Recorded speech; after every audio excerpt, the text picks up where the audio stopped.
अस्सलामु अलैकुम वरहमतुल्लाहि वबरकातुहू। मोहतरम नाज़रीन, आज 27 मार्च 2022 बरोज़ एतवार की बड़ी अहम खबर आपसे शेयर कर रहे हैं।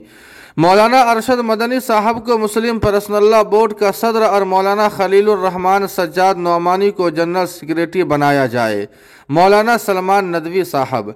जी हाँ नाज़रीन किराम, आपको बतला दें कि मारूफ व मशहूर मुतनाज़ आलिम दीन मौलाना सलमान नदवी ने कहा है कि मुसद्दिक़ा ज़राए से मालूम हुआ है कि 27 मार्च 2022 बरोज़ इतवार को मुस्लिम पर्सनल लॉ बोर्ड की मजलिस आमिला की एक मीटिंग दारुल उलूम नदवतुल उलमा में मुनाकिद होने जा रही है, जबकि हाल ही में कानपुर के अंदर बोर्ड की एक मीटिंग मुनाकिद हुई थी।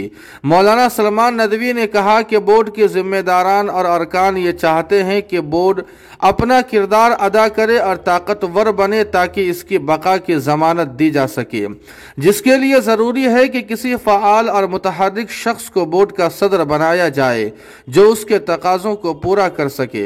हजरत मौलाना सैयद राबे हसनी नदवी साहब की न उम्र अब ऐसी है न ही सेहत ऐसी रही कि वो इस तरह की किसी तहरीक की क़यादत कर सके कि बराह रास्त जिसका हुकूमत से टकराव होता हो, जबकि बोर्ड की यही तारीख रही है कि शरीयत में मुदाखलत के वक्त हुकूमत से टकरा जाता है। इसलिए अब मौलाना राबे साहब को चाहिए कि अज खुद इस्तीफ़ा दे दे और अपनी उम्र और सेहत का उज़्र पेश करते हुए मौलाना अरशद मदनी को सदर और मौलाना खलीलुर रहमान सज्जाद नोमानी साहब को जनरल सेक्रेटरी बनाने की तजवीज़ पेश कर दे। अलगर्ज नाजरीन, अब देखना यह है कि बोर्ड के जिम्मेदारान मौलाना सलमान नदवी के मशवरे पर कितना अमल करते हैं और क्या फ़ैसला लेते हैं। दुआ फरमाए कि अल्लाह पाक हिंदुस्तानी मुसलमानों के हक़ में बेहतर से बेहतर फ़ैसला फरमाए।